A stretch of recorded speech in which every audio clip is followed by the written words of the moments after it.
Ladies and gentlemen, boys and girls, I am Golf Lover UK and I am joined by my partner in crime, Pro Golf Critic, and our special guest, Stephen Malbon of Malbon Golf. Gentlemen, I'm here in a cold, windy, horrible United Kingdom and you're both in California, so welcome. Thank you. Thanks for having me, you guys. Yeah, we definitely get very blessed this, particularly this time of year in NorCal. It's like, the weather is great. You can play golf pretty much 12 months out of the year. It's a golfer's paradise. And I hate to rain on Ben's parade and like people that I know on the East Coast because I grew up in New York. Like it's a tough scene for them until about this time of year when things start to get a little bit better. Over the last week, it's been like super sunny, and I think it's 80 today in Yeah. Carmel. So the fairways are blossoming. It's great. Good time of year. It can be a bit cold and rainy as well here, but I think we're close to through it at this point. I wanted to like you, Stephen, but you're rubbing it. All I can say is that I have got my golf bag packed. I'm getting on a plane first thing tomorrow to play Portrush, and the forecast is glorious for 2 days. So I've got 2 days at Portrush, so I'm very excited, and hopefully I can have some California weather while I'm there. Nice. Yeah, well, I do get to go and play a lot of golf, which is good. Maybe not as much as yourself, but I still do get to go. So thank you, Stephen, for joining us. I think for me, this has been an interview I've been really excited about doing. I'm going to fall on my sword here. I was captain traditional golf wear for a long time, and I got bogged down in the trousers, the certain type of shirt, the certain type of shoes. I very much was. Over the last 3.5, 4 years, that's completely changed. I enjoy fashion on the course. I enjoy wearing different clothes on the course. Jay and I'm a big hoodie wearer on the course.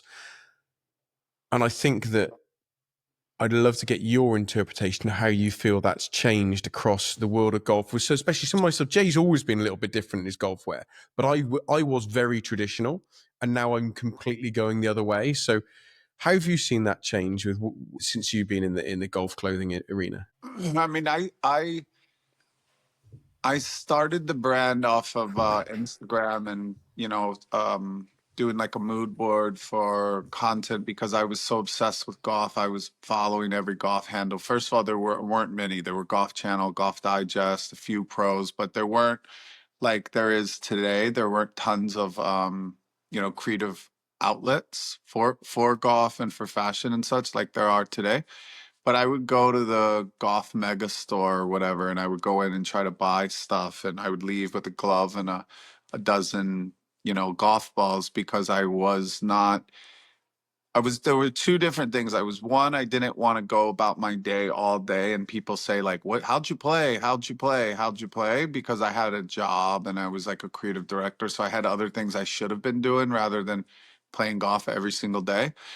And then on the other side of that, like also did want to wear something golf. So if I was at like a cafe and there's a member of Bel Air Country Club or LACC, I could potentially like meet a new friend and get invited to go play a beautiful country club or have a new friend just to golf with, what have you. But at that point, I think it was only like you could wear like, a Callaway hat or a Titleist hat and you were a golfer. There wasn't like a wide variety like there is today.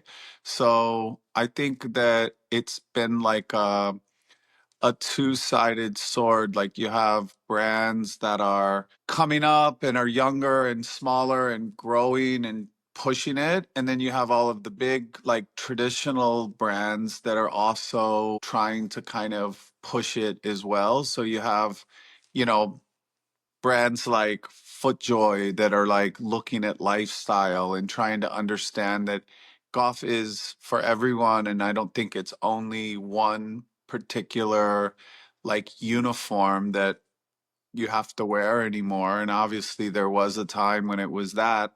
And I think it's just like conditioning and it's a slow process where, like, I'm sure 5 years ago, you were like, I don't know what the hell this is. And why are these people doing that? This is golf. Like, keep that for the runway or keep that for the city or whatever you may have thought. And then on top, like, 3 years ago, you started to think like, well, maybe this isn't quite as like nuts that I thought it was for someone to wear a hoodie or for someone to wear a baggier trouser or something. And then nowadays it's getting even more where now you're like, I'm in, I'm not, you kind of done that full 360.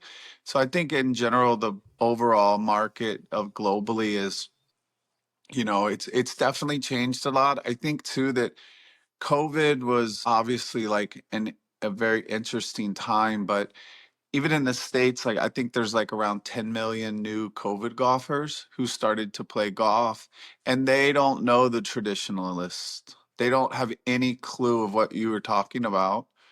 They just came into golf and it was about like having fun, looking cute, music, drinks, hang with your friends, go outside. And they're just as addicted to golf as you are, right? Where they like lay in bed thinking about their swing and such and such. So the golf course and the golf bug doesn't really like discriminate, it can like bite anybody. And I think that and then like just a new energy into it. And again, it's not only because of fashion, it's a lot of it has to do with the fact that those new golfers, they're not aware of all of the stuff that, I started playing when I was little. Like I learned all that before I knew I was even learning it. I learned, the do's and don'ts on a golf course. I learned a lot of stuff that was like bred into me.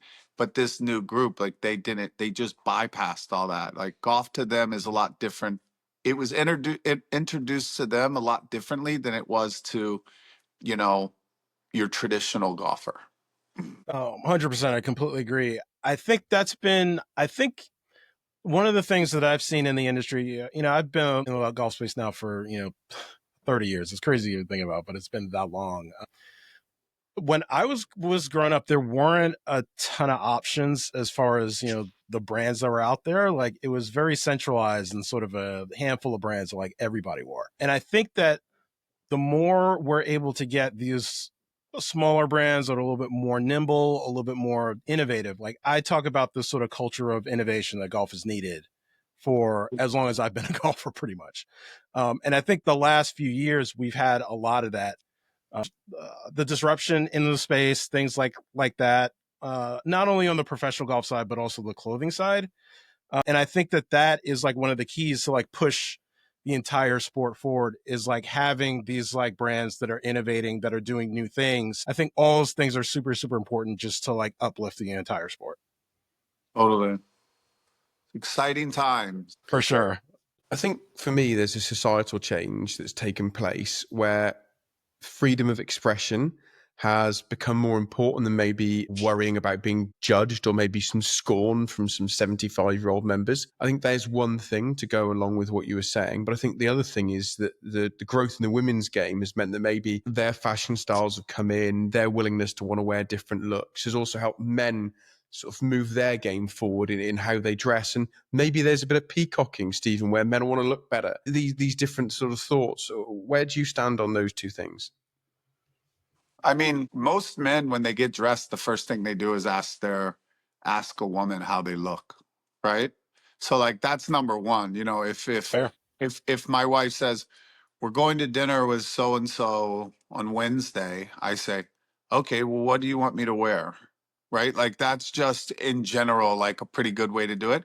So of course, if women are into golf, they're going to start thinking about their fashion more. And then of course, if they're thinking about theirs, they're thinking about, his and hers. My wife and I design Malbon, and it's always like we have like a muse, and it's like if this person dated this person, what would each of them wear together and how do they complement each other in putting outfits out and couples and looks? And our business in Korea is about 50% women and 50% men. And there's tons of couples that actually dress like matching to go play.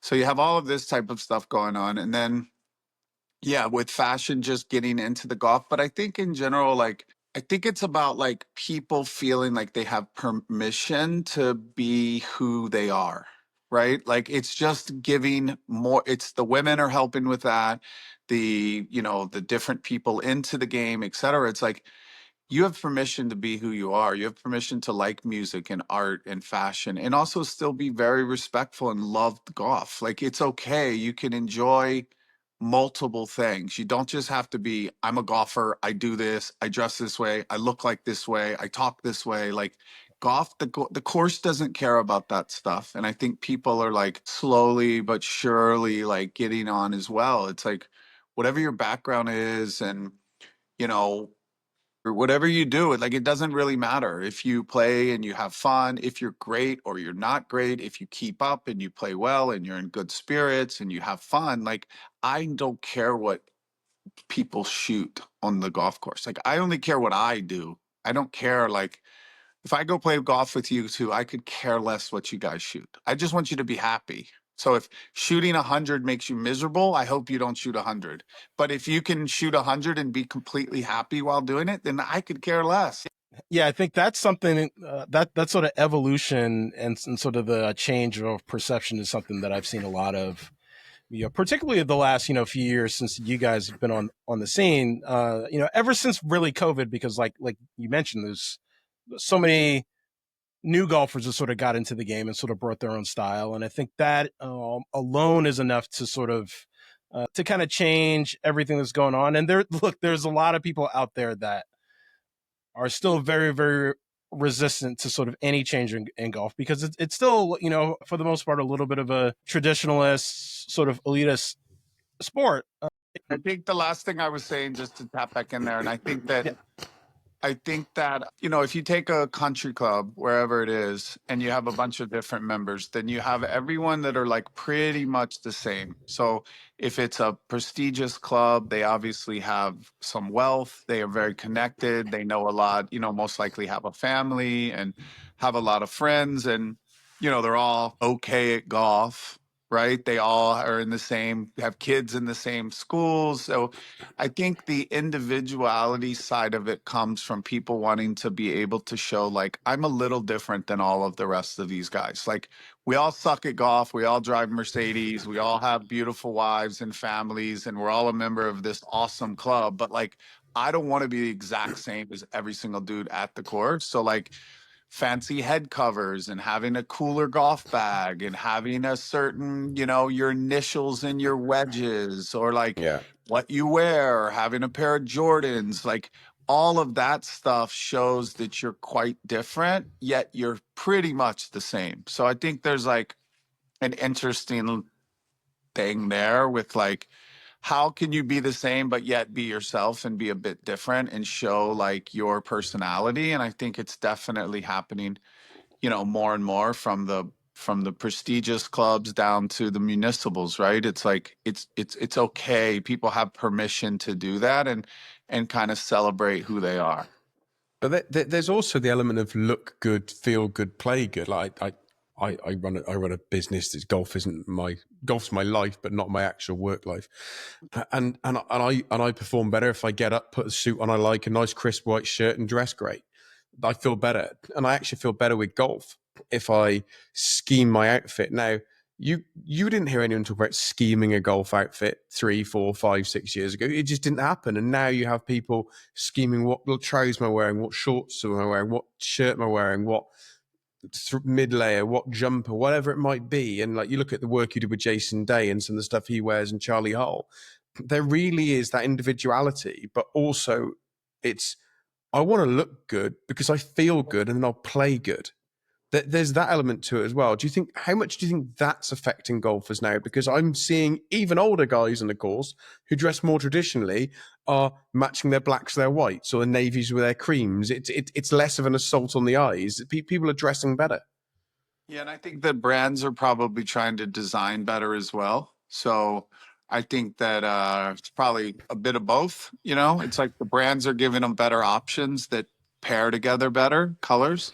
And then on top, they're being more fashion conscious of what they're putting together as well. Yeah, it's not a surprise that, like, I was saying earlier, when there is, changes in the sport, like things tend to get uplifted. Like, all of a sudden everything is decentralized in the clothing space. People are innovating. It leaves kind of space for these sort of new things that sort of spring up, like, being able to coordinate outfits. And I'm sure that kind of helps your guys' bottom line too, because now they're not just looking at buying, a polo shirt. They're looking at buying an entire outfit. Like they're looking to buy pants. They're looking to buy shoes, hats, like everything kind of coordinated. Like I think all that, I kind of feel like, brands are starting to tap into that. And when I was kind of growing up and getting started, like it just was not part of the process. Like, I mean, coordinating outfits I feel like that's something that's definitely elevated over the course of time. And I think I think all that is great. And I mean, I'm sure it's great for your guys' bottom line too.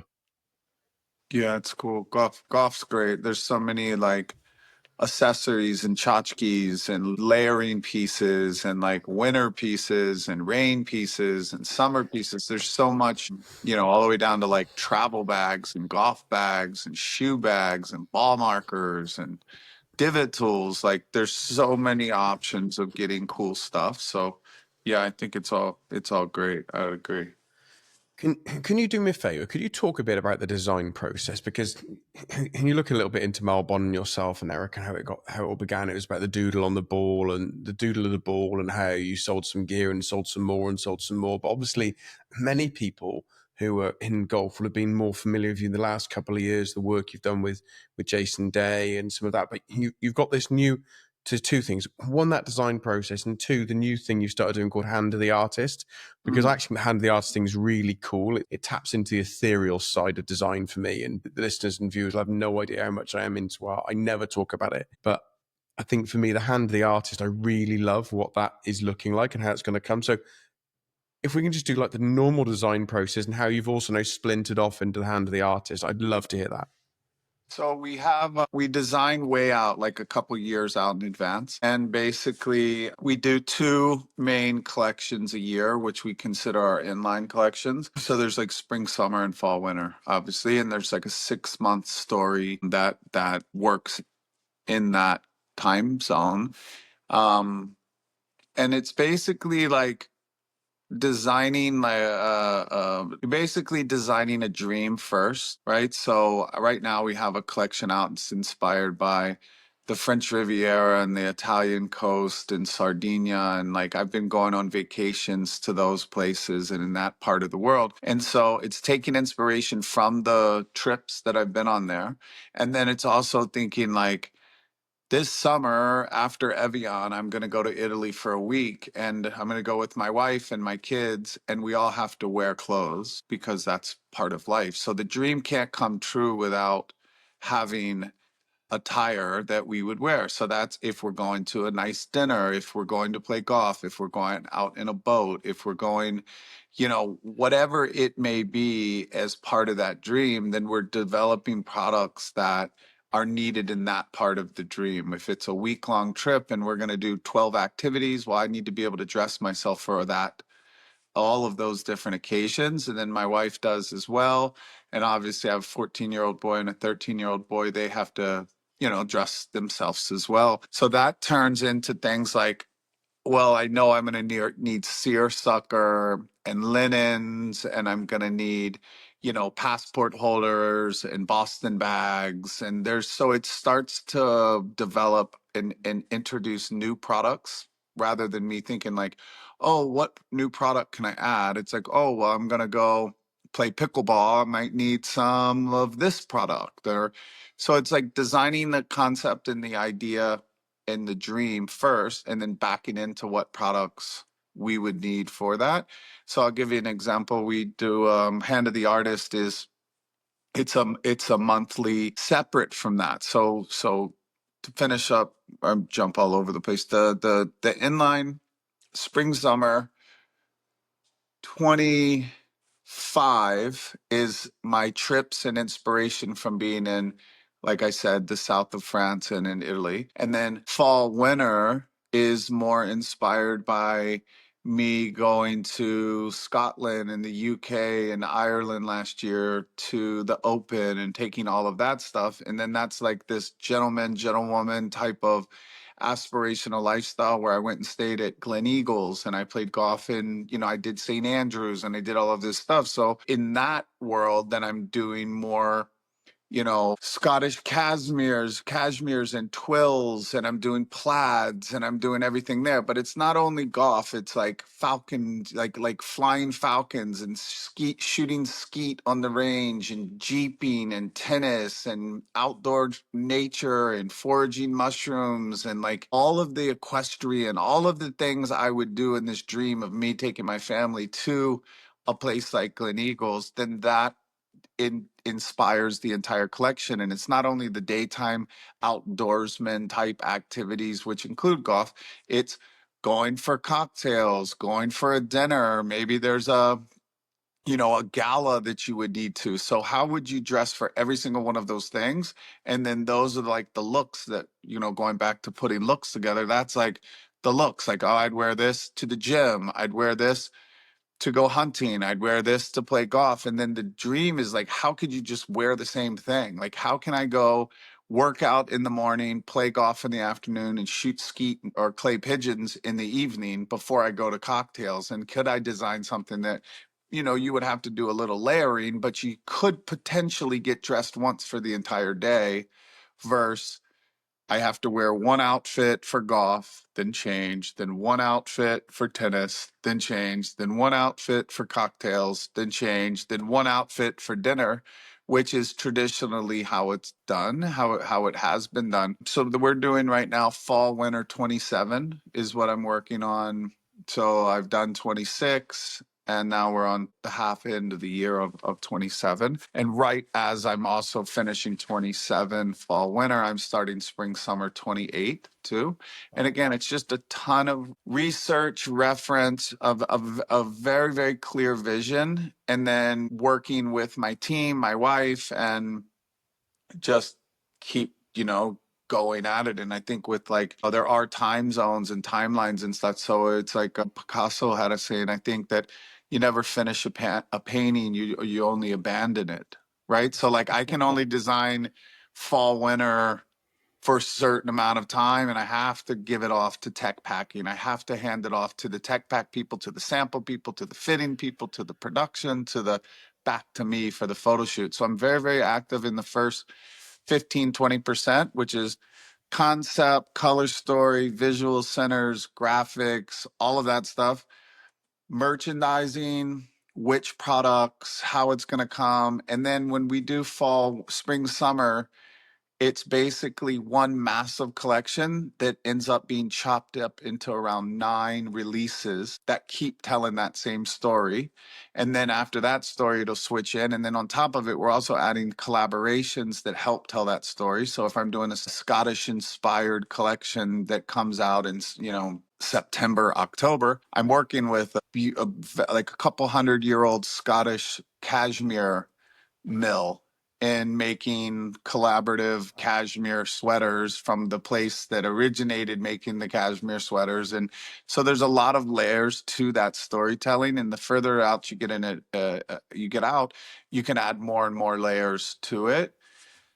Hand of the Artist is kind of me just being all over the place with like a lot of different ideas. So in trying to keep a 6-month story for men's, women's, youth, performance, color stories, icons, all of this stuff going on, the Hand of the Artist are like little shots of espresso into the process that show other thoughts and interests, etc. So right now I'm working on like June 26, we're doing Malbon Run Club.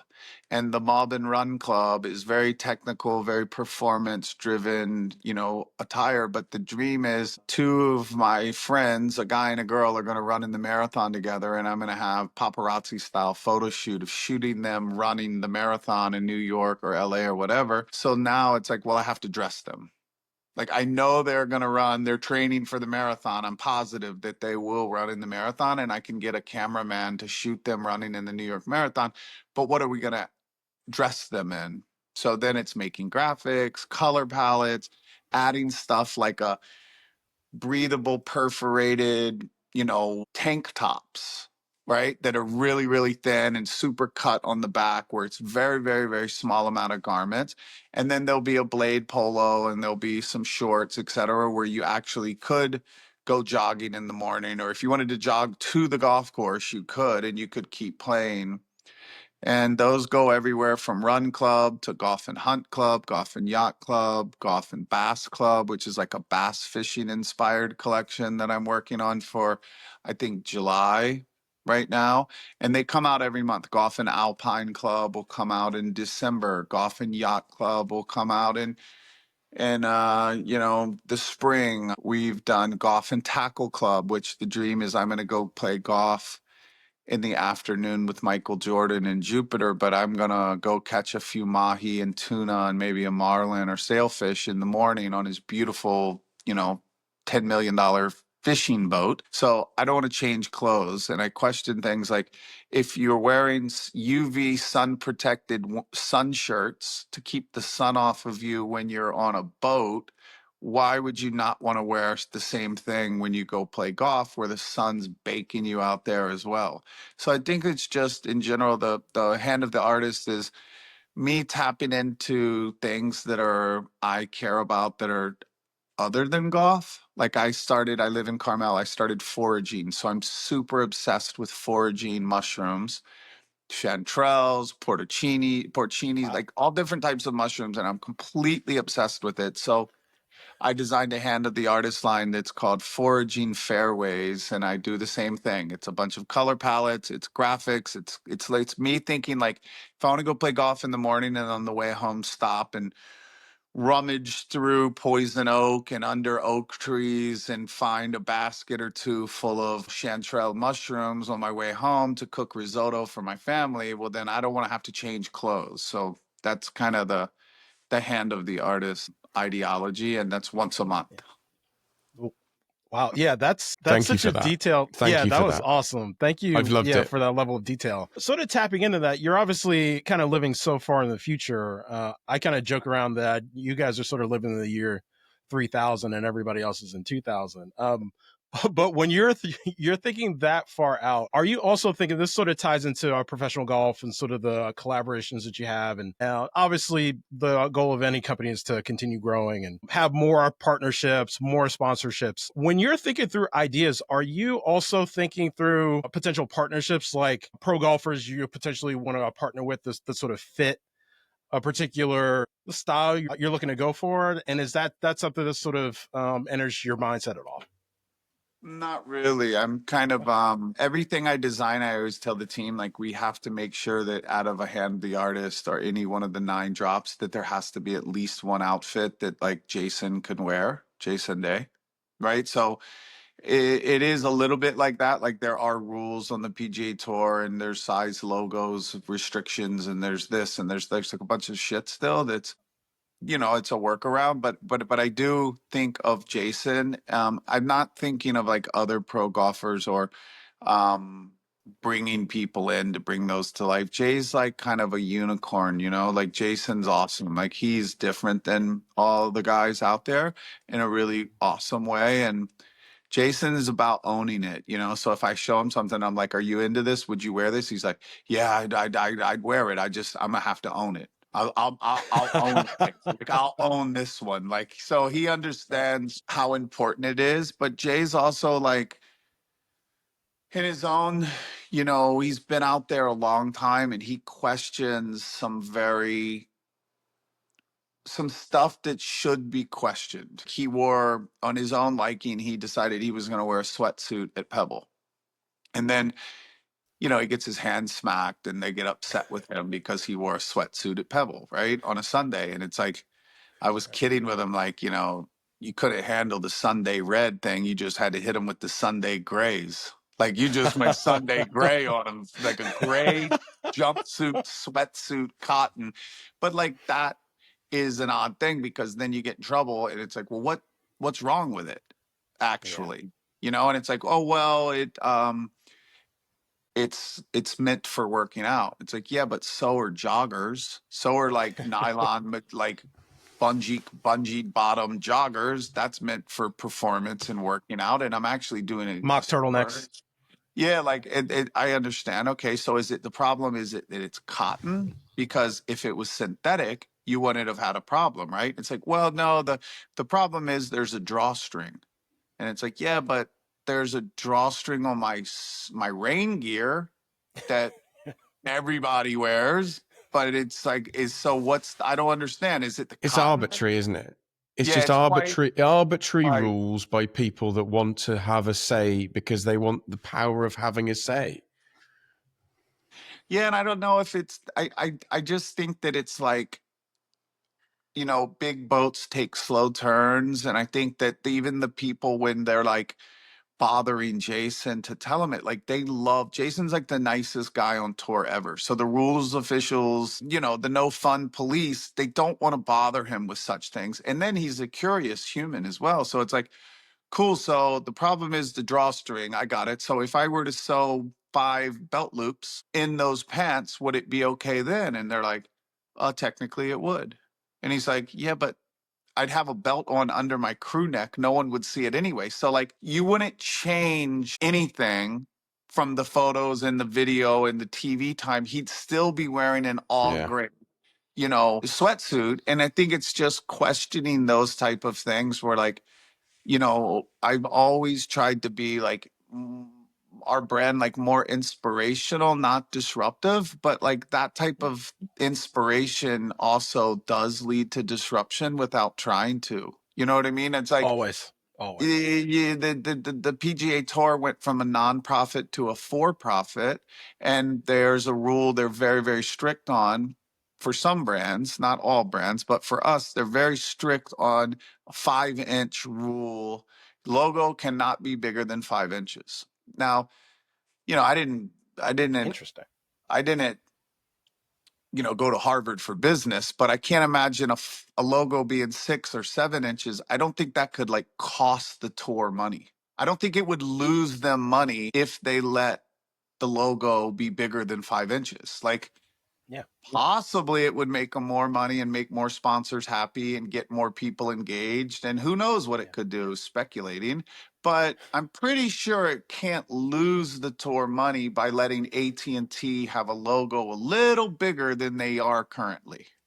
Right. Yeah. And so I think there's a lot of like, people don't like change in general. And I think there's a lot of people who are kind of confused with what's going on, right? Where they're like, yo, you can't wear that sweatpants. It's like, yeah, but you're gonna like make Jason go through hoops and loops, and there's like such an easy workaround to put belt loops on and wear a belt, and nothing changes. It's like you're not really addressing the situation. Like, what's the real rule? Like non-passive aggressively. Like you don't want people to look comfortable and casual. And then it's like, yeah, well, they should dress in a professional attire. It's like, yeah, but a What does creative that even mean? professional in Oregon is a lot different than a lawyer in Georgia. So it's again, it goes all the way down to like the facial hair. Like men's hair should be groomed in a professional manner. It's like, yeah, but a director of a film's a professional and he's okay to have a little scruff, but a congressman, maybe it's not okay to have a little. So it's all very like odd times, and it's quite fun to like, If think about that. if the Yankees can allow facial hair for the first time in their history, then surely we can allow sweatpants on a golf course. Yeah, and then like Tommy Fleetwood, like look at Tommy Fleetwood's beard, hair, everything, right? Like if you put him in a sweatsuit, he'd look homeless. And that's just how it is, That's true. right? So again, it's like, we have Augusta coming up, and I like Augusta's more because Augusta's is very clear. It says That's very specific. Yeah. hair should be professional as determined by the Augusta National Tournament Committee. So at least it's like, okay, that's, Yeah. I understand. So it's professional to the gentlemen in Augusta, what they find professional, not this vague, like professional attire. And it says like in trends with the current golf landscape.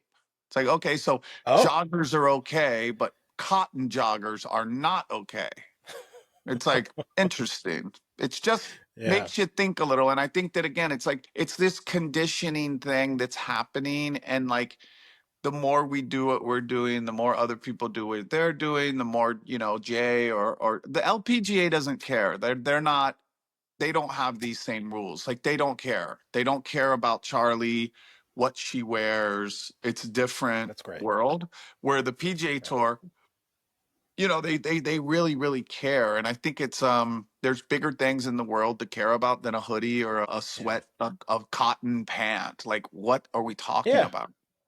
No, I really think that's something that sort of has held them back in a lot of ways when you really think about it. Like I think that just being able to be a little bit more flexible, like these little changes that you can make that makes it more appealing to more fans, like that's like it's like the whole if they're going to be serious about growing the game, even though it's a very sort of overused phrase, it's like this is one of those things. And I really like the point you made about Augusta. I think that having specific rules is totally fine. I think that everything is situational. I think that the PGA Tour, though, is such a large organization that runs so many tournaments. There's got to be some additional flexibility in there, and there's got to be. It sounds like they really need to be a little bit more sort of clear and sort of transparent with their rules about what can be worn. And I would love to see them relax it, because I think that it only helps the process. It only helps to attract more fans. And I think that a lot of these rules need to sort of go by the wayside. A lot of rules have gone by the wayside the last few years for sure, except we just have to if we're really serious about making golf more appealing to more people, like these are the main things in professional golf that we have to start changing. Yeah, and you already have the traditionalists. Like the traditionalists are already addicted to golf. They're not going anywhere. They're not going to say like, Sure. "Oh, I'm going to stop playing golf because Jason Day wore a sweater vest." It's like they're not going to say that. But there could be a young person who's looking at Jason and being like, wow, this dude looks like me. Like I could see myself golfing. Like I think I'm going to go try this because like I love Jason's pants and he looks like I look and he gives me a feeling that I may be accepted in this very, traditionally intimidating game we play. So, then I think it even leads into like the commentators on TV, like Jason wearing baggy pants at Augusta and them like joking and ridiculing and teasing and insulting him as commentators on television at the Masters. And it's like, it's fine. Jay has thick skin and, it doesn't really matter to me or Jay, but it does matter to a bunch of kids who were probably looking, being like, I'm vibing with this guy. Like I might start playing golf. And then they see Jason, former number one in the world, the nicest guy ever, getting attacked by like the fashion police that are commentating the Masters, and then they're like, "Nah, I was right. This shit isn't for me. This isn't. I'm And not and going out there." and you're so right, because the commentators, they're desperate for sound bites, desperate for clicks, without thinking of the repercussions of the words they're saying, which, as you say, there are 50, 60, 200, however many young lads watching Jason who are now not liking the fact it's being criticised. They're put off. Young girls watching Charlie, if there's a commentary, as you say, they're much better on the LPGA. But the negative comments really don't help when we're trying to grow the sport. And Jay and I were talking about this. We talked about it a lot. My little girl, she's 6 years old, Stephen, and she loves golf. And she loves golf for two reasons. One, her daddy plays. But two, she loves the range goats. So she loves when I have the TV on with Live Golf on, and she sees the big pink goat and the Yeah, pink clothing with the purple clothing. She loves it. And Jay and I joke about it all the time on the podcast.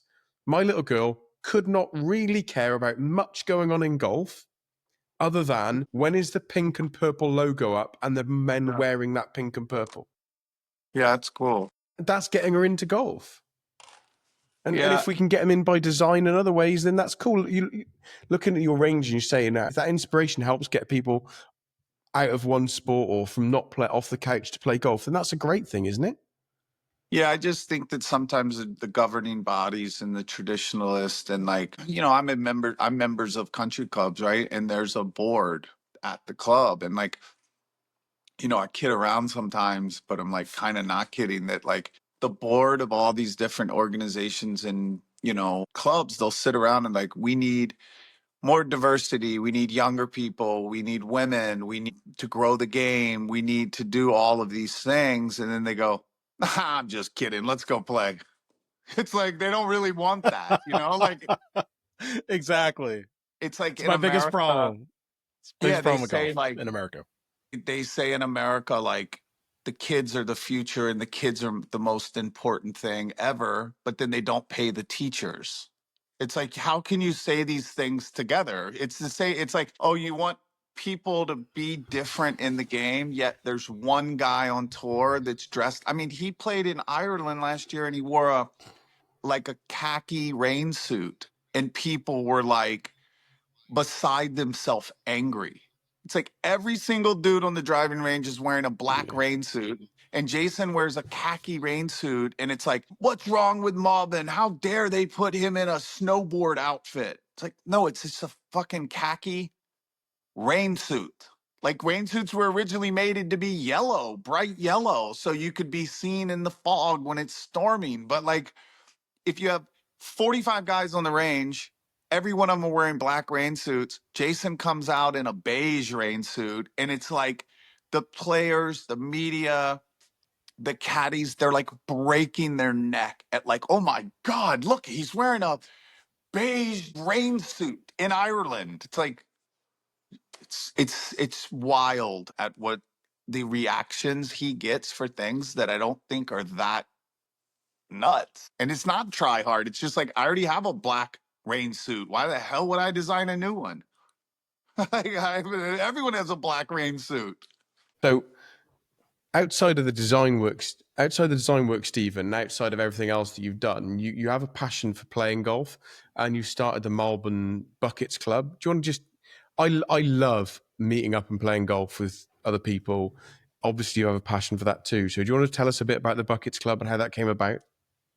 Yeah, so I got addicted to golf when I was 12. I got addicted to golf again during art school when I was caddying. And then the third time I got addicted when I was living in Los Angeles, and I used golf to stop partying, and I would start playing golf every single day in the morning by myself. And I would ask my friends, do you want to play golf? And they'd be like, hell no. Like it wasn't even a easy no. It was a no way am I playing golf with you.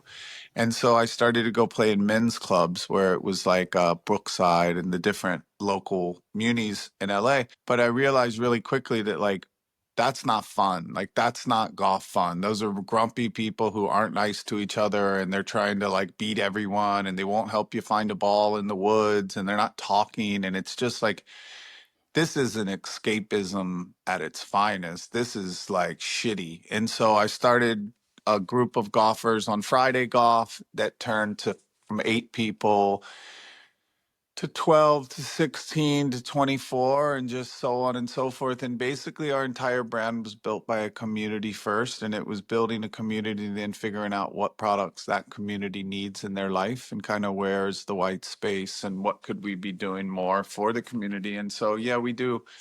I think this year we'll do about 15 tournaments, and next year we'll probably get closer to 30. We'll start doing a monthly tournament in Los Angeles. We'll do probably about 5 or 6 in Scottsdale. They're kind of following along our retail stores as we open up more stores that we use as kind of like a clubhouse theme type of thing. We're doing Glen Eagles in July, which is a great one for everyone on that side of the pond. We're doing them in Korea. We've done Bandon Dunes, Pinehurst. We're doing Pebble. We just did Cabot Citrus in Florida, which was awesome. We do a few out in Long Island and New Jersey every summer. So they kind of move around to like destination spots or local really good ones. Like in Los Angeles, we do Angeles National once a year. We do Rams Hill every year out in the desert.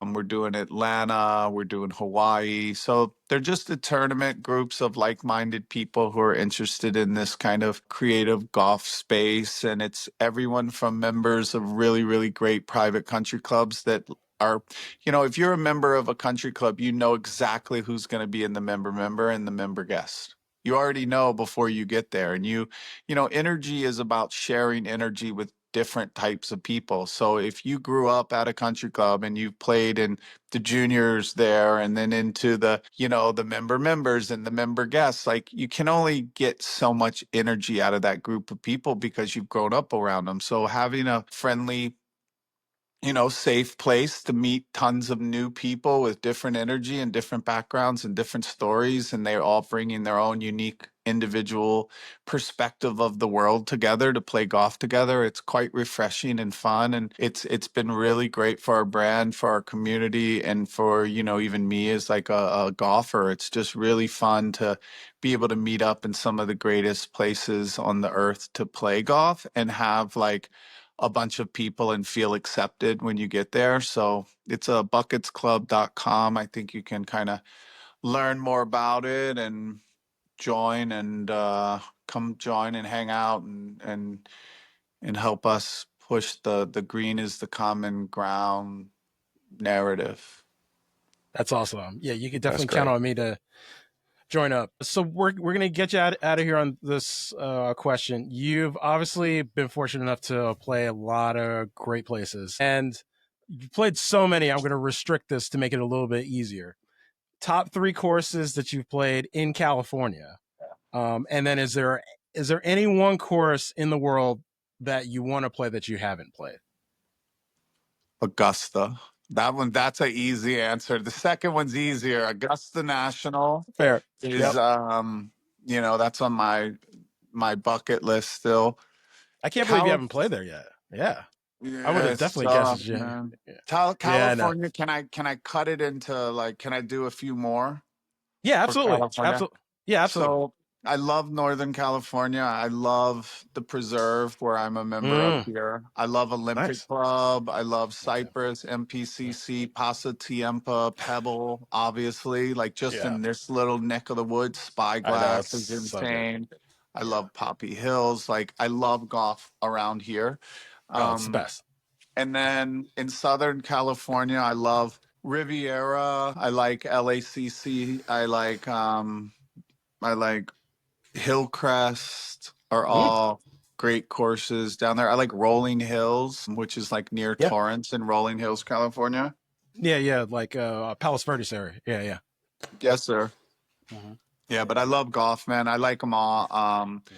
We're doing a graphic for Pebble Beach that says we played them all. You know, it's like I want to play them all. Like just play them all. Yeah. Golf on the Monterey Peninsula, I tell people all the time. Hard to beat It's it. just you can't beat it. Yeah. And coming as someone who's lived in SoCal and NorCal, as much as I love SoCal, the golf courses in NorCal just it's one of the best places in the entire world. It really is. Totally. The only thing look, gents, I know weather plays a part. So California, I get it, but you are not going to get a better trip than going to play Dornoch, Brora, Yeah. Castle Stewart, Nairn, or going down and playing Gullen and St Andrews and Musselburgh and Glen Eagles. I love you two to bits, and I get the Northern California love, but you are not going to get me to agree that there's anything better than the Scottish Coastal Links Tour. It's fair. Don't knock it till you try I it. would not. Yeah, that's fair. But once you actually come out here and you start playing some of these courses, it might change your tune. Also, it rains here a lot. Yeah. So yeah, the weather is a factor. Yeah, the weather is a factor. For sure.